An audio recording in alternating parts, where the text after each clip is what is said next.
Hello friends, welcome to our channel MP Gyan Station. This side Vinita Raikpal, and here we are starting with the lecture series on Indian polity. Indian geography की lecture series already start हो गई है, जिसका link आपको description box में मिल जाएगा। उसमें हमने 4 से 5 टॉपिक कंप्लीट कर लिए हैं and this is our first video on Indian polity. हम इंडियन पॉलिटी अभी स्टार्ट कर रहे हैं। So let's get started. Indian polity में सबसे पहली चीज़ यहाँ पे आप जैसे कि देख रहे हो सिलेबस। अब इंडियन पॉलिटी में एक बहुत बड़ा ड्रॉबैक है कि बच्चे ये समझते हैं कि बहुत ही बोरिंग सब्जेक्ट है। इसको हम कैसे पढ़ेंगे, बहुत ही लेंदी है, इसमें कितने एक्ट्स हैं, इसमें कितनी चीज़ कंफ्यूजिंग है। बट ऐसा नहीं है। इसको बहुत ही फन वे में हम पढ़ेंगे। बहुत ही सिंपल सब्जेक्ट होता है ये, बट अंडरस्टैंडिंग चाहिए होती है इसके लिए। ऐसा नहीं है कि हम सिर्फ एग्ज़ाम्स की प्रिपरेशन कर रहे हैं इसलिए हमें इंडियन पॉलिटी पढ़ना है या कॉन्स्टिट्यूशन के बारे में पढ़ना है। हम एज ए इंडियन हमें पता होना चाहिए कि हमारे कॉन्स्टिट्यूशन में क्या है। एक सिटीज़न है इंडिया के नॉर्मल, तो हमें पता होना चाहिए कि कॉन्स्टिट्यूशन क्या है। तो सिर्फ एग्ज़ाम पर्सपेक्टिव से नहीं, एज ए इंडियन भी हमें पता होना चाहिए कि पॉलिटी क्या है। तो ऐसा नहीं है कि बहुत ही बोरिंग सब्जेक्ट है, बहुत ही अच्छा सब्जेक्ट है। हम ट्राई करेंगे कि इसको बहुत ही फन वे में पढ़ें। तो यहाँ पे आप जो सिलेबस देख रहे हो ये बहुत ही बेसिक सिलेबस है, जो कि सारे एग्जाम्स में कॉमन होता है मोस्टली। जैसे कि आप एसएससी देख लो, यूपीएससी देख लो, या फिर कोई भी स्टेट पीएससी एग्जाम्स देख लो, उसमें ये कॉमन चीज़ है, इसमें से क्वेश्चंस आते ही हैं। तो ये कॉमन चीज़ है जो हम पढ़ेंगे। पहली चीज़ जो आप यहाँ पे देख रहे हो that is the basic introduction. तो बेसिक इंट्रोडक्शन जैसे आप टॉपिक से ही समझ रहे हो, ये सिर्फ एक इंट्रोडक्शन होगा आपके लिए कि कॉन्स्टिट्यूशन क्या है हमारा, इंडियन कॉन्स्टिट्यूशन क्या है, कितनी चीज़ है उसके अंदर, कब इम्प्लीमेंट हुआ था। तो बस एक कि बेस तैयार हो आपका छोटा सा। नेक्स्ट जो यहाँ पे दिख रहा है that is the historic background.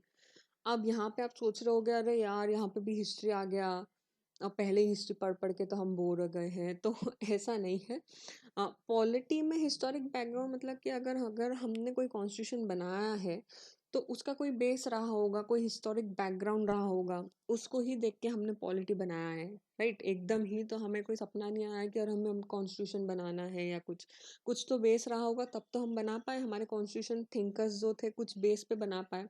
तो यही जो है हिस्टोरिक बैकग्राउंड, यही ये नींव बोल सकते हो आप कॉन्स्टिट्यूशन की, कि यहाँ से ही हमने बहुत सारी चीज़ें ली है कॉन्स्टिट्यूशन बनाने के लिए। तो हमें यहाँ पे पढ़ना है कि एक्ट्स कौन से एक्ट्स थे, क्या चीज़ें थी जो हमने हमारे अभी कॉन्स्टिट्यूशन में ली है, क्योंकि हमारे प्रेजेंट कॉन्स्टिट्यूशन में जो चीज़ें हैं वो भी हमने पास्ट से ली हुई है बहुत सारी चीज़ें। तो वो हम पढ़ेंगे। नेक्स्ट जो है कि अगर हमारा कॉन्स्टिट्यूशन बन रहा है तो कैसे बन रहा है, कितनी कमिटीज़ है उसके अंदर, किनने बनवाया है, कितने दिन लगे, कितने एक्सपेंसेस लगे।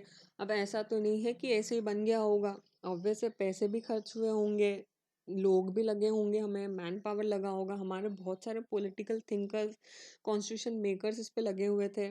पूरी दुनिया घूमे थे वो, वहाँ से उन्होंने अलग अलग चीज़ें लेके आई हैं, कहाँ से कौन से सोर्स से हमने क्या चीज़ ली है वो पढ़ेंगे हम। नेक्स्ट जो है फीचर्स, ये भी बहुत इंपॉर्टेंट पार्ट है कॉन्स्टिट्यूशन का। अब जैसे कि यहाँ पे देखा जाए, एक एग्जांपल दूँ मैं आपको, कि हमारा एक बहुत अच्छा फीचर है कि हमारा कॉन्स्टिट्यूशन जो है वो रिटन कॉन्स्टिट्यूशन है, और बहुत ही लंबा कॉन्स्टिट्यूशन है वर्ल्ड में। पूरे वर्ल्ड में जो अच्छा खासा लंबा कॉन्स्टिट्यूशन है ना, वो इंडिया का कॉन्स्टिट्यूशन है। तो ये चीज़, ये जैसे एक फीचर हो गया, वैसे ही हम बहुत सारी दूसरे दूसरे फीचर्स भी देखेंगे कि हमारे इंडियन कॉन्स्टिट्यूशन में क्या क्या फीचर्स हैं। फिर जैसे हो गए आर्टिकल्स, पार्ट्स, शेड्यूल्स, क्योंकि नई नई चीज़ आती गई है, हम नए नए अमेंडमेंट करते गए हैं, तो वैसे ही पहले आर्टिकल्स, पार्ट्स और शेड्यूल्स क्या थे, अब क्या है, क्या डिफरेंस रहा है, वो चीज़ देखेंगे। नेक्स्ट आप यहाँ पे जो देख रहे होगे that is the preamble. Preamble आपको पता होगा ना, आपने कोई भी टेक्स्ट बुक्स आपकी देखी होगी, तो टेक्स्ट बुक्स के आगे लिखा होता है we the people of India. बहुत बार देखा होगा बच्चों ने। तो ये प्रियम्बल के बारे में पढ़ेंगे क्योंकि ये बहुत ही इंपॉर्टेंट पार्ट है। अब यहाँ पे हम पढ़ेंगे कि ये कॉन्स्टिट्यूशन का पार्ट है कि नहीं है, अगर है तो क्या केस, इस पे केसेस हैं कि कौन से केस ने ये प्रूफ किया कि हाँ ये पार्ट होना चाहिए कॉन्स्टिट्यूशन का। तो ये चीज़ देखेंगे कि इसमें कितने अमेंडमेंट हुए हैं। तो ये बहुत ही इम्पोर्टेंट टॉपिक है, इससे भी एग्जाम्स में क्वेश्चंस आ जाते हैं ना। नेक्स्ट जो चीज़ आप यहाँ पे देख रहे हो that is the union government, state government, union and it's territory. ये सब वर्ड से हम फेमिलियर है राइट, कि यूनियन गवर्नमेंट होती है, स्टेट गवर्नमेंट होती है, यूनियन टेरिटरीज होती है, बट हमें ये नहीं पता कि वो रन कैसे करती है। तो हमें यहाँ पे देखना है कि जैसे प्राइम मिनिस्टर हो गए, प्रेसिडेंट हो गए, स्पीकर हो गया लोकसभा का, राज्यसभा का वाइस प्रेसिडेंट है या फिर जो हेड है वो कैसे अपॉइंट होता है, क्या वोटिंग सिस्टम्स होते हैं उनके, ये चीज़ हम जानेंगे। अगर कंट्री एक रन कर रही है तो किस वे में रन कर रही है, एक प्रॉपर सिस्टमेटिक पैटर्न है ना, तो वो पैटर्न समझने की कोशिश करेंगे। जैसे यूनियन टेरिटरीज में है कि वहाँ पे सीएम्स नहीं होते हैं, जैसे कि हमारे स्टेट्स में सीएम होते हैं, यूनियन टेरिटरीज में सीएम नहीं होते, वहाँ पे एलजीस होते हैं। तो ये भी कि वो कैसे रन करते होंगे, हमारे स्टेट से कितना डिफरेंट है, ये चीज़ जानेंगे। तो यहाँ पे आपको एक अंदर से क्यूरियोसिटी होनी चाहिए कि अरे यार कैसे रन कर रहा होगा, कैसे चल रही होगी चीज़ें। तो इससे पता चलता है कि जो पॉलिटी है बोरिंग नहीं है, आपको इंटरेस्ट आएगा पढ़ते पढ़ते चीज़ों को। नेक्स्ट जो यहाँ पे आप देख रहे हो दैट इज सिटीजनशिप, इसके बारे में तो आप लोगों को पता ही होगा, बहुत ही हॉट टॉपिक चला था अभी, बहुत ही विरोध हुए, आंदोलन हुए इस पे।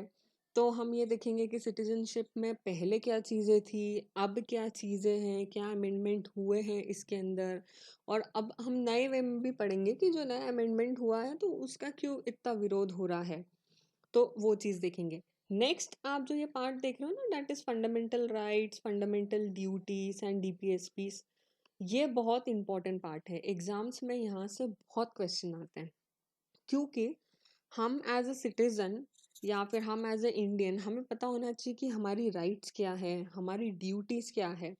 हमें अगर हमारी राइट्स और ड्यूटीज़ ही नहीं पता होगी तो हम कैसे चीज़ें कर पाएंगे ना। तो वो चीज़ है कि हमें एक आइडिया होना चाहिए। जैसे कि एक ड्यूटी का एग्जांपल देती हूँ मैं। हमारी एक बेसिक फंडामेंटल ड्यूटी ये होती है कि हमें कोई भी पब्लिक प्रॉपर्टी जो है उसको हार्म नहीं करना है, बट हम ऐसा करते नहीं है। कुछ विरोध हुआ, कुछ आंदोलन हुआ या कुछ भी, हम सबसे पहले पब्लिक प्रॉपर्टी को ही डिस्ट्रॉय करते हैं। तो ये गलत बात है ना, हमें पता होना चाहिए हमारी ड्यूटीज क्या है। दूसरा फंडामेंटल राइट्स, अगर हमें हमारा राइट ही नहीं पता होगा तो कोई भी उसको एक्सप्लॉइट कर लेगा, तो वो चीज़ नहीं है। बैलेंस, ये चीज़ आपने देखा है यहाँ पे हमारे कॉन्स्टिट्यूशन थिंकर्स जो थे ना, उनने बैलेंस रखने की कोशिश की है। ऐसा नहीं है कि हम सिर्फ राइट्स देते रहे सिटीजन को तो वो उस चीज़ का मिसयूज करते रहे, और ऐसा नहीं कि ड्यूटीज ड्यूटीज देते रहे और लोगों को ऊपर बर्डन ही बर्डन हो जाए, नहीं। उनने बैलेंस रखने की कोशिश की है कि जितनी राइट्स हैं उतने हम ड्यूटीज भी प्रोवाइड करें और कॉन्स्टिट्यूशन जो है वो स्मूथली रन करें, ये चीज़ बताई गई है यहाँ पे। जैसे कि आप नेक्स्ट टॉपिक देख रहे होगे दैट इज डीपीएसपी, उसका फुल फॉर्म है directive principle of state policy. आप जैसे कि आप नाम से ही समझ सकते हो, डायरेक्टिव प्रिंसिपल मतलब कि ये डायरेक्ट करता है, कोई भी चीज़ के लिए एक रास्ता देता है। तो जो भी हमारे वेलफेयर वर्क होते हैं इंडिया में, जो भी हम पॉलिसी स्कीम्स लेके आते हैं, ये उसका बैकग्राउंड होता है, ये उसका बेस होता है कि हमारे सिस्टम्स कैसे रन करेंगे, हमारा वेलफेयर कैसे होगा। तो ये बहुत ही, ये जो तीनों टॉपिक है ना, ये बहुत इंपॉर्टेंट है, ये इससे क्वेश्चंस काफ़ी पूछे जाते हैं एग्जाम्स में, तो इसको हम बहुत अच्छे से पढ़ने की कोशिश करेंगे। नेक्स्ट चीज़ जो यहाँ पे आप देख रहे हो दैट इज अमेंडमेंट्स। आप जैसे कि मैंने आपको ऊपर फीचर्स के टाइम बताया था कि पहले कुछ आर्टिकल्स थे, अब भी आर्टिकल्स चेंज हो गए हैं, क्योंकि बहुत सारी चीज़ ऐड ऑन हो गई है समय के साथ, जो है चीज़ें चेंज हो रही है, तो हमें कुछ चीज़ हटानी पड़ रही है, कुछ नई चीज़ ऐड करनी पड़ रही है। तो ये ना बहुत, ये इसको बोल सकते हैं कि ये गिफ्ट है इंडियन कॉन्स्टिट्यूशन के लिए, क्योंकि ऐसे दूसरी कंट्रीज बहुत सारी हैं जिसमें अमेंडमेंट का कंसेप्ट ही नहीं है। तो अब जैसे चीज़ें चेंज हो रही हैं तो वो हम उनके कॉन्स्टिट्यूशन में अमेंड कर ही नहीं सकते, तो उनका कॉन्स्टिट्यूशन रिजिड हो गया है। लेकिन हमारा कॉन्स्टिट्यूशन ऐसा नहीं है, हम समय के साथ उसमें अमेंडमेंट कर सकते हैं, नई चीज़ें ऐड ऑन कर सकते हैं उसके अंदर, ताकि हमारा वेलफेयर अच्छे से रन हो, हमारा कंट्री अच्छे से रन कर सके, हम लोगों के हिसाब से उसमें चीज़ें चेंज कर सके। तो ये कॉन्स्टिट्यूशन थिंकर्स जो थे हमारे, उनने ये चीज़ ऐड की है, तो ये गिफ्ट है हमारे इंडियन कॉन्स्टिट्यूशन के लिए। तो हम देखेंगे कि कितने अमेंडमेंट हुए हैं, हमने ये अमेंडमेंट वाला कंसेप्ट कहाँ से लाया है, ये चीज़ देखेंगे। नेक्स्ट आप जो देख रहे हो यहाँ पे that is the commissions. Commissions means committees, जो भी डिफरेंट टाइप्स की कमिटीज़ हमारे यहाँ पे रन करती है, जैसे ह्यूमन राइट कमीशन हो गया, स्टेट कमीशन हो गया, नीति आयोग हो गया, सीबीआई हो गए, ये सारे कमीशंस हैं। ये कैसे रन करते हैं, इनको कौन अपॉइंट करता है, इनमें कितने मेंबर्स होते हैं, ये भी बहुत ज़रूरी होता है। हम कोई भी गवर्नमेंट सर्विसेज में जा रहे हो या फिर हम कोई भी सिविल सर्वेंट बन रहे हो, तो हमें कमीशंस और कमिटीज़ पता होनी चाहिए कि कैसे रन करती है, कौन सी कमिटीज़ कहाँ है, हेडक्वार्टर्स कहाँ है, कौन हेड होता है उनका, इतना तो पता होना चाहिए ना। तो ये चीज़ पढ़ेंगे हम। Next is the judicial body. हमारे यहाँ पे जुडिशियल बॉडी सबसे हेड है। तो जुडिशियल बॉडी में जैसे सुप्रीम कोर्ट हो गया, हाई कोर्ट हो गया, सबॉर्डिनेट कोर्ट्स हो गए, तो इनमें कितने जजेस होते हैं, जजेस को कौन अपॉइंट करता है, वो जज किसको रिजाइन करते हैं। तो ये जुडिशियल बॉडी का जो कंसेप्ट है ये पढ़ेंगे, ये बहुत ही इंपॉर्टेंट चीज़ है। यहाँ पे एक और चीज़ आप देख रहे होंगे, दैट इज लोकपाल। लोकपाल के बारे में बहुत सुना होगा आपने ना, अन्ना हजारे जी जो थे, उनने बहुत प्रोटेस्ट किया था इसके लिए। तो ये भी इम्पोर्टेंट है। तो इसमें हम देखेंगे कि लोकपाल का कंसेप्ट कहाँ से आया और अभी हमारे इंडिया में इम्प्लीमेंट हुआ कि नहीं हुआ, इसमें भी कितने मेंबर्स हैं, क्योंकि ये जुडिशियल बॉडी, ये ह्यूमंस जो है, इंडिविजुअल्स जो हम इंडियंस हैं, ये हमें जस्टिस प्रोवाइड करती है। तो किस वे में जस्टिस प्रोवाइड करती है, कितने मेंबर्स होते हैं, क्या होते हैं, ये चीज़ देखेंगे। नेक्स्ट जो आप लास्ट चीज़ यहाँ पे देख रहे हो, that is the political thinkers. ये भी बहुत ही इंपॉर्टेंट टॉपिक होता है। पॉलिटिकल थिंकर्स हमें क्यों पढ़ना है, इसका एक एग्जांपल देती हूँ मैं। जैसे कि हमारे प्राइम मिनिस्टर नरेंद्र मोदी जी हैं, उन्होंने स्वच्छ भारत मिशन स्टार्ट किया है, ये तो सबको पता ही होगा ना। तो स्वच्छ भारत मिशन जो है, ये हमारे गांधी जी जो थे वो चाहते थे कि हमारा भारत स्वच्छ हो। तो ये इस वे में हम पढ़ना है कि कोई भी पॉलिटिकल थिंकर्स थे, उनका क्या आइडिया था हमारे इंडिया को डेवलप करने के लिए, तो वो हम पढ़ेंगे। तो उनकी थिंकिंग्स वो किस वे में करते थे, तो ये हमारे लिए बहुत अच्छा कॉन्सेप्ट है कि हमें आइडियाज़ मिलेंगे कि उनके क्या आइडियाज़ थे, हम उनको अभी करंट में कैसे इम्प्लीमेंट कर सकते हैं। तो इसलिए हम पॉलिटिकल थिंकर्स पढ़ते हैं कि उनका आइडियाज़ हम इलेबरेट कर सकें या आगे उसको यूज़ कर सकें। तो ये है सिलेबस, ये हम पढ़ेंगे, इसको डिटेल में सारी चीज़ें पढ़ेंगे। अब आगे चीज़ हम देखते हैं कि बैकग्राउंड क्या है। आपको एक बैकग्राउंड पता होना चाहिए कि पॉलिटी या फिर पॉलिटिक्स जो है उसका बैकग्राउंड क्या है। जैसे कि यहाँ पे आप देख रहे हो कि मैं एक हिंदी में आपको एक बार समझा देती हूँ कि जो वर्ड पॉलिटिकल साइंस है, ये पॉलिटिक्स से इवॉल्व हुआ है, जो कि एक ग्रीक वर्ड है। ग्रीक वर्ड में पॉलिस करके एक वर्ड है जिसका मतलब होता है सिटी या फिर स्टेट। तो ग्रीस में जो पॉलिस है, सिटी और स्टेट को कैसे रन करना है, पॉलिटिकल साइंस उसको बोला जाता है। ये जो है ग्रीक के एथेंस में स्टार्ट हुआ था। तो ग्रीक के एथेंस में एक और चीज़ स्टार्ट हुई थी, मुझे लगता है कि आप लोगों को पता होगा, दैट वाज ओलंपिक्स। ओलंपिक्स के बारे में पढ़ते हैं ना मिसलेनियस में, तो ये भी ग्रीक से स्टार्ट हुआ था। तो ये ग्रीक वाले लोग ना बहुत एडवांस थे, इनको बहुत सारी चीज़ों के बारे में पता था। लेकिन ऐसा नहीं है, हमारा इंडिया भी पीछे नहीं था। हमारे इंडियंस में एक बहुत ही फेमस थिंकर थे जिनका नाम था कौटिल्य। इनके बारे में भी आपको पता ही होगा। चंद्रगुप्त मौर्यन जो थे, उनको किंग बनाने में इनका बहुत बड़ा हाथ है। तो इनने एक बुक लिखी थी, दैट इज अर्थशास्त्र। इसमें पॉलिटिकल साइंस और इंडियन पॉलिटी इसको बुक बोला जाता है।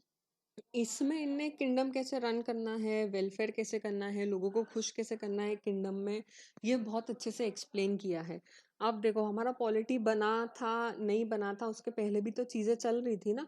अब कौटिल्य जो थे, ये तो बहुत पहले थे, तब भी तो ये वेलफेयर रन कर रहे थे, किंगडम रन कर रहे थे।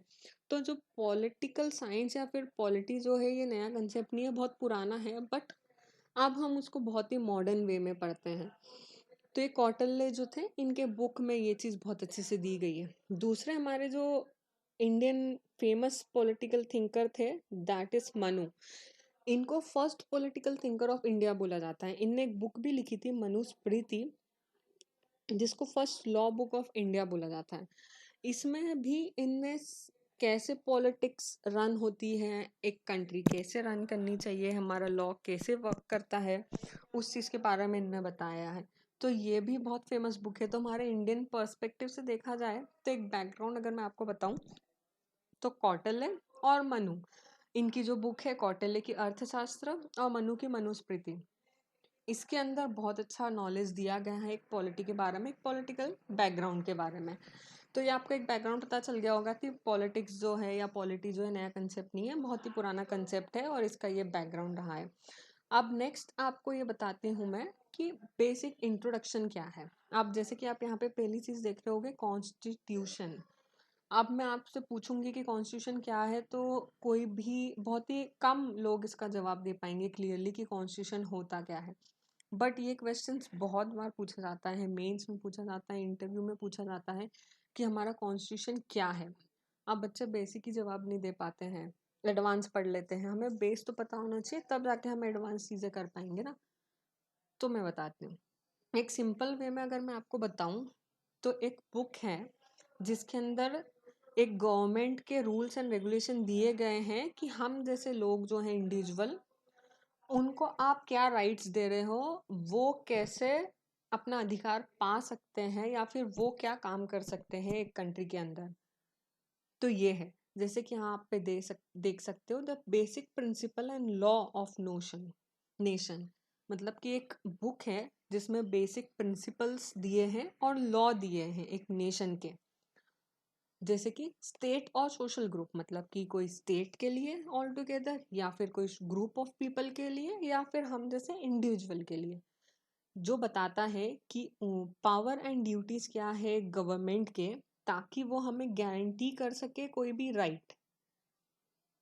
तो मुझे लगता है कि आपको समझ आ गया होगा क्या बेसिक, कि एक बुक है जिसके अंदर गवर्नमेंट के पावर्स ड्यूटीज दिए गए हैं, ताकि वो हम जैसे लोगों के लिए एक राइट या फिर एक रास्ता प्रोवाइड कर सके कि एक्चुअली में कैसे रन करना है। लॉ बनाया गया है, एक लॉ बुक बोल सकते हो आप। ठीक है। दूसरी एक इम्पोर्टेंट चीज यहाँ पे ये है कि ये रिटर्न होना चाहिए, एक रिटर्न इंस्ट्रूमेंट है। अब कॉन्स्टिट्यूशन जो है, हमारा कॉन्स्टिट्यूशन बुक जो है बहुत ही बड़ा है। मैंने आपको स्टार्टिंग में बताया है कि ये हमारा बहुत इंपॉर्टेंट फीचर है कि हमारा कॉन्स्टिट्यूशन बहुत ही बड़ा है और रिटर्न है। जो यूएस है उसका भी कॉन्स्टिट्यूशन रिटर्न है। तो एक हमारे पास रिटर्न एविडेंस है कि हम ये चीज़ आपको करनी है। जैसे हमारी राइट्स भी अगर कोई वॉयलेट होती है, अगर हम कोर्ट में केस लगाते हैं, तो हमारे पास एक एविडेंस होता है कि ये चीज़ यहाँ पे लिखी गई है, ये वॉयलेट हो रहा है, तो ये हमें राइट चाहिए। तो ये एक रिटर्न इंस्ट्रूमेंट होता है। लेकिन यूके जो है ना, यूनाइटेड किंगडम, ये एक ऐसी कंट्री है जहाँ पे रिटर्न कॉन्स्टिट्यूशन नहीं है। इनका कोई रिटर्न कॉन्स्टिट्यूशन नहीं। इनके जो केसेस चलते हैं उसी को ही वो बेस बना के जजमेंट देते हैं। उनका पर्टिकुलरली ऐसा बुक या कुछ नहीं है कि जिसमें देख के वो जजमेंट दे। उनके रोज नए केसेस आते हैं, उस हिसाब से ही उनके जजमेंट्स चेंज होते रहते हैं। नेक्स्ट हमारे इंडियन कॉन्स्टिट्यूशन का बेस बताती हूँ मैं आपको। Introduction, basic introduction. जैसे कि मैंने आपको पहले भी बताया था, ये हमारा बहुत ही इम्पोर्टेंट कंसेप्ट है कि हमारा वर्ल्ड लार्जेस्ट इंडियन कॉन्स्टिट्यूशन है। हमारा कॉन्स्टिट्यूशन जो है ना, यूएस यूएस की कॉन्स्टिट्यूशन में पता है सिर्फ 7 आर्टिकल्स है, लेकिन हमारे कॉन्स्टिट्यूशन में 450 से भी ज़्यादा आर्टिकल्स है। तो आप देखिए हमारा इंडियन कॉन्स्टिट्यूशन कितना बड़ा है, मतलब हम इंडियंस का दिल कितना बड़ा है। तो ये है कि इंडिया का जो कॉन्स्टिट्यूशन है that is the largest constitution. अब यहाँ पे जो आपको बोल्ड में चीज़ दिख रही है ना, ये बहुत ही इंपॉर्टेंट है। ये एग्जाम्स में बहुत कंफ्यूज भी करती है और इम्पॉर्टेंट चीज़ भी है। तो हम इसको एक एक करके देखते हैं।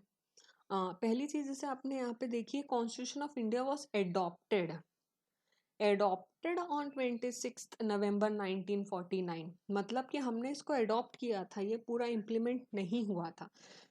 26 नवंबर तक हमारा कॉन्स्टिट्यूशन बन के तैयार हो गया था, लेकिन हमने उसमें से कुछ चीज़ें ही इम्प्लीमेंट की थी, पूरा कॉन्स्टिट्यूशन इम्प्लीमेंट नहीं किया था। तो इसके पीछे भी एक स्टोरी थी, हम आगे जब डिटेल में पढ़ेंगे तो उसको मैं बताऊंगी कि हमारा कॉन्स्टिट्यूशन 26 नवंबर को बन गया था, लेकिन हमने उसको 26 जनवरी को क्यों लागू किया। 26 नवंबर तक आधा ही हुआ था, लेकिन आधा जो हमने 26 जनवरी को इम्प्लीमेंट किया था, जिसको हम रिपब्लिक डे, गणतंत्र दिवस मनाते हैं। तो ये चीज़ है। तो ये दो इंपॉर्टेंट चीज़ आप हमेशा याद रखना। पहली चीज़ कि हमारा जो कॉन्स्टिट्यूशन जो है एडॉप्ट कब हुआ था, हमारा एडॉप्ट हुआ था 26 नवंबर को। और दूसरा देखो फुल ऑपरेशन में कब आया था, फुल ऑपरेशन में आया था 26 जनवरी को। तो ये दो चीज़ आप कमेंट बॉक्स में भी मुझे बताएंगे कि हमारा कॉन्स्टिट्यूशन अडॉप्ट कब हुआ था और हम इसको इफेक्ट में कब लेके आए। ठीक है। ये बहुत ही इंपॉर्टेंट है, यहाँ पे बिल्कुल आपको कंफ्यूज नहीं होना है। ये यहाँ से डायरेक्ट नंबर मिल सकते हैं, लेकिन बच्चे बहुत ही कंफ्यूज हो जाते हैं यहाँ पे। तो पहली चीज़ है कि कॉन्स्टिट्यूशन अडॉप्ट हुआ था 26 नवंबर को और इफेक्ट में आया 26 जनवरी को। 26 नवंबर को हम कॉन्स्टिट्यूशन डे बनाते हैं और 26 जनवरी को हम रिपब्लिक डे बनाते हैं। अब एक और चीज़ देखो, जब हमारा कॉन्स्टिट्यूशन बना था ना तब 22 पार्ट ही थे, 395 आर्टिकल्स थे और 8 ही शेड्यूल थे। लेकिन अब जैसे कि अमेंडमेंट होते जा रहे हैं, नई नई चीज़ इम्प्लीमेंट होते जा रही है, तुम्हारे कॉन्स्टिट्यूशन में 25 पार्ट हो गए हैं, 450 से ज़्यादा आर्टिकल्स है और 12 से ज़्यादा शेड्यूल, मतलब 12 शेड्यूल है। ये चीज़ आपको अभी के लिए याद रखनी है, दैट इज़ कि हमारे पास 25 पार्ट है, मतलब 25 भाग है, 450 से ज़्यादा आर्टिकल्स हैं और 12 शेड्यूल है। तो ये बेसिक इंट्रोडक्शन है कि कॉन्स्टिट्यूशन क्या होता है और हमारा इंडियन कॉन्स्टिट्यूशन क्या है। अब हम आगे देखेंगे, हम मेन चीज़ पे आएंगे कि क्या था एक्चुअली में, हिस्टोरिक बैकग्राउंड। हम हिस्टोरिक बैकग्राउंड में यहाँ पे आप इनको देख रहे हो, लेडी को, इनका नाम है एलिजाबेथ वन। ये क्वीन थी, जैसे अभी एलिजाबेथ टू है ना यूके की, ये एलिजाबेथ वन थी वो टाइम पे। और यहाँ पे आप जो देख रहे हो ये ईस्ट इंडिया कंपनी जो है उसका लोगो है।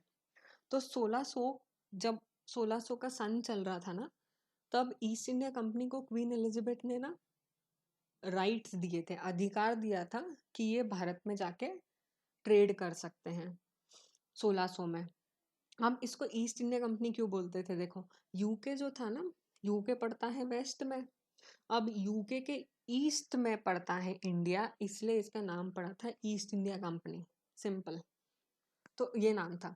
तो यहाँ पे पहली चीज़ ये है कि क्वीन एलिजाबेथ वन जो थी, उनने 1600 में ईस्ट इंडिया कंपनी को ये अधिकार दिया था कि वो भारत में जाके ट्रेड कर सके। ठीक है। अब क्या हुआ कि 1600 से लेके 1700 तक तो ईस्ट इंडिया कंपनी ट्रेड कर ही रही थी, बट उनको धीरे धीरे लालच आने लग गया इंडिया में, और वो धीरे धीरे ये सोचने लग गए कि हम यहाँ पे रूल कर सकते हैं।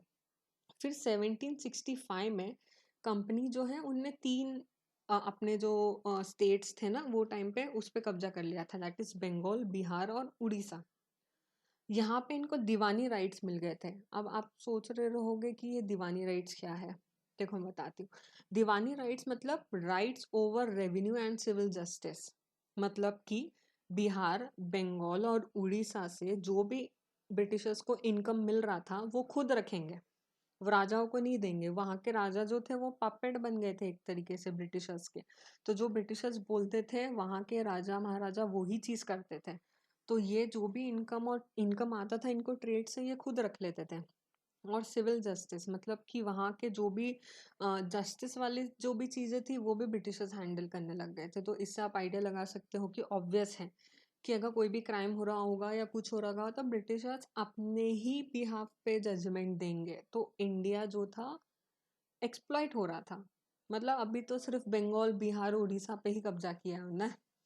फिर बाद में 1857 जो है, इसको पता होगा, फर्स्ट वॉर ऑफ इंडिपेंडेंस बोला जाता है। इसमें विद्रोह हुआ था, हमारे सिपाहियों ने विद्रोह कर दिया था, मेरठ से स्टार्ट हुआ था, धीरे धीरे पूरे इंडिया में फैलने लग गया था। तो जब ये हो गया था ना 1857 का रिवॉल्ट, तो ब्रिटिशर्स जो थे ना वो डर गए थे। तो जो ब्रिटिशर्स ब्रिटेन में बैठे थे ना वो डर गए थे, उनको लग रहा था कि ईस्ट इंडिया कंपनी जो है वो इंडिया को चला नहीं पा रही है, क्योंकि ईस्ट इंडिया कंपनी यहाँ पे राज्य कर रही थी। डायरेक्ट ब्रिटिशर्स जो भी ब्रिटिश क्राउन थे या राजा महाराजा थे ना वो नहीं कर रहे थे। तो जब विद्रोह हुआ ना पहला, तो वो डर गए। उनने फिर क्या किया, ईस्ट इंडिया कंपनी से राइट्स ले लिए कि नहीं, आप नहीं करोगे रूल, अब हम डायरेक्ट यहाँ से रूल करेंगे, आप बस हम जो बोलोगे वो ही करोगे। तो ये पहला चेंज हुआ। पॉलिटिकल पर्सपेक्टिव से हम देखेंगे कि ईस्ट इंडिया कंपनी जो थी वो तो ट्रेडिंग कंपनी थी, तो वो तो सिर्फ रेवेन्यू जनरेट करना चाह रही थी कि जितना पैसा हो सके हम ले। लेकिन ये जब विद्रोह हुआ उसके बाद ब्रिटिश क्राउन के पास चला गया, तो हम कॉलोनी बन गए, ब्रिटिशर्स के डायरेक्ट कॉलोनी बन गए। तो अब ब्रिटिश क्राउन जो है वो डायरेक्ट हम पे रूल कर रही थी, तो हमें ब्रिटिश इंडिया बोलने लग गए थे। अब क्या हुआ, 1857 से 1947 तक सेम चीज़ें चल रही थी। जो ब्रिटिश क्राउन के अंडर ही इंडिया था और वो जो रूल्स बना रहे थे वो ही हम यूज़ करते जा रहे थे। लेकिन 1857 से 1947 के बीच में बहुत सारे एक्ट्स लेके आया ब्रिटिश क्राउन हमारे इंडिया रन करने के लिए। तो वो ही हमारा बेस बनता है एक पॉलिटी या फिर कॉन्स्टिट्यूशन बनने के लिए, क्योंकि उन्होंने बहुत सारे एक्ट्स लेके आए थे हमारे डेवलपमेंट के लिए या फिर उनके डेवलपमेंट के लिए या हम जैसे लोगों के लिए, इंडियंस के लिए। तो वो क्या था, वो ही हमारा बेस बनता है कि हमारा कॉन्स्टिट्यूशन कैसे बना। उसी के बीच में एम एन रॉय थे, ये भी पॉलिटिकल थिंकर हैं, कम्युनिस्ट पार्टी ऑफ इंडिया थी वो टाइम पे 1934 में। तब इनको आइडिया हुआ था कि हमारा एक कॉन्स्टिट्यूशन होना चाहिए, कि ब्रिटिश क्राउन के अंडर रह रह के हम तो एक्सप्लॉइट कर रहे हैं इंडियंस, खुद को खुद कुछ नहीं कर पा रहे हैं। ये सारे रेवेन्यू हो गया, ह्यूमंस हो गए, फीमेल्स हो गए, इन सबको एक्सप्लॉइट कर रहे हैं, ले जा रहे हैं। तो हमें हमारा कॉन्स्टिट्यूशन बनाना चाहिए क्योंकि हमें आज़ादी चाहिए। तो ये एम एन रॉय जो थे कम्युनिस्ट पार्टी के, he was the first person जिसने बोला था कि हमारा कॉन्स्टिट्यूशन होना चाहिए। फिर उनने बहुत बोला, बाद में बहुत पॉलिटिकल थिंकर्स जो थे वो कंबाइंड हुए, फिर उनने बोला कि हाँ हमें हमारा कॉन्स्टिट्यूशन बनाना चाहिए। तो 1946 में हमने हमारा कॉन्स्टिट्यूशन बनाना स्टार्ट किया, ठीक है। और फिर हमारा कॉन्स्टिट्यूशन कब बन गया? 26 नवंबर 1949 को, ठीक है। मतलब आप देख सकते हो 2 साल लगे हमें कॉन्स्टिट्यूशन बनाने के लिए। तो फिर बाद में हमने पूरा इम्प्लीमेंट कब किया? 1950 को। तो ये था बैकग्राउंड कि कैसे ब्रिटिशर्स जो हैं उनने ट्रेडिंग करते करते हमारे पे राज्य करना स्टार्ट कर दिया। अब वो ट्रेडिंग कंपनी राज कर रही थी, फिर ब्रिटिश क्राउन को लगा कि अरे नहीं हमें राज्य करना चाहिए, फिर वो राज्य करने के लिए आ गए। तो बेसिकली हम तो स्लेव्स ही रहे और हम इनके अंडर ही रहे। लेकिन फिर हमारे यहाँ भी पॉलिटिकल थिंकर्स को लगा नहीं हमें हमारा कॉन्स्टिट्यूशन बनाना चाहिए, तो फिर हमने हमारा कॉन्स्टिट्यूशन बनाना स्टार्ट कर दिया 1946 में, और 1949 तक हमने कॉन्स्टिट्यूशन बना लिया था। अब आप नेक्स्ट चीज़ हम देखोगे, बहुत ही इंपॉर्टेंट चीज़ है, दैट इज़ द एक्ट्स। ये देखो आप, एक्ट्स, कंपनीज एक्ट। ये जो कंपनीज थी ना, इनने बहुत सारे एक्ट्स निकाले थे, जैसे कि मैंने आपको बताया था कि जो बैकग्राउंड होता है कॉन्स्टिट्यूशन का, तो ये है। अब यहाँ पे मैंने देखो दो चीज़ में इसको बांटा है। पहली चीज़ the act passed by the British East India Company, फिर बाद में 1857 के विद्रोह के बाद ब्रिटिश क्राउन के पास चला गया था, और उसके बाद जो उनने एक्ट्स लेके आया है वो। तो ये दो चीज़ हमें पढ़नी है, ठीक है। अब पहली चीज़ यहाँ पे जैसे regulating act of 1773, Pitt's India act, charters act, ये चीज़ बहुत इंपॉर्टेंट है क्योंकि इसमें भी कुछ कुछ चेंजेस हुए हैं। ये चेंजेस हुए हैं, उनने यहाँ पे अफेक्ट किया है उस चीज़ों को, इसलिए हमें वो भी पढ़ना है। ये इस चीज़ का बेस है, ये जो बेस है ना, ये इसका बेस है, इसलिए हमें दोनों चीज़ पढ़नी है इसके अंदर। दूसरा, जो रिवॉल्ट के बाद वाले जो एक्ट्स है ना, ये हमारे लिए बहुत इंपॉर्टेंट है क्योंकि हमारा कॉन्स्टिट्यूशन बेसिकली इसके ऊपर ही डिपेंडेंट है। इधर से ही हमारे कॉन्स्टिट्यूशन थिंकर्स ने बहुत सारी चीज़ें ली हैं जो कि हमारे कॉन्स्टिट्यूशन बनने में हेल्प किया है। ये चीज़ देखेंगे हम आगे वाले लेक्चर में, इसको डिटेल में पढ़ेंगे क्योंकि ये बहुत इंपॉर्टेंट है, एग्जाम्स में बहुत क्वेश्चंस आते हैं इसमें। और मेन चीज़ तो है मेंस में, जैसे कि जो स्टेट पीएससी या यूपीएससी के लिए प्रिपेयर कर रहे हैं उनके लिए ये बहुत इंपॉर्टेंट है क्योंकि मेंस में यहाँ से क्वेश्चंस आते हैं और प्री में भी आते हैं क्वेश्चंस। तो ये बहुत ही इंपॉर्टेंट टॉपिक है, इसको बहुत ही अच्छे से हम पढ़ेंगे आगे वाले लेक्चर में। तो यहाँ पे हम हमारा लेक्चर ख़त्म करते हैं। यहाँ पे मैंने आपको बताने की कोशिश की कि कॉन्स्टिट्यूशन क्या होता है, बैकग्राउंड क्या रहा उसका, हिस्टोरिक बैकग्राउंड क्या रहा, और हमारे क्या एक्ट्स जो बेस थे उसके, जो कि हम आगे डिटेल्स में पढ़ेंगे। तो ये हमारा कॉन्स्टिट्यूशन का एक बेसिक आपको आइडिया देने के लिए पहला लेक्चर लाया गया है। तो आप हमारे इंस्टाग्राम चैनल को फॉलो कर सकते हैं, जहाँ पे हम इंडियन करंट अफेयर्स और एमपी के करंट अफेयर्स और जो भी बेसिक चीज़ें होती है हम रोज़ उसको अपडेट करते रहते हैं। ज्योग्राफी का वीडियो आप प्लीज़ देखिए, 4 से 5 टॉपिक उसमें कंप्लीट हो गए हैं। बहुत ही डिटेल में हमने पढ़ाने की कोशिश की है। और प्लीज़ इस वीडियो को लाइक कीजिए, चैनल को सब्सक्राइब कीजिए और शेयर कीजिए उन लोगों के लिए जिनके लिए ये बेनिफिशियल हो सकता है। हम जल्द आएँगे नेक्स्ट वीडियो के साथ, तब तक के लिए थैंक यू।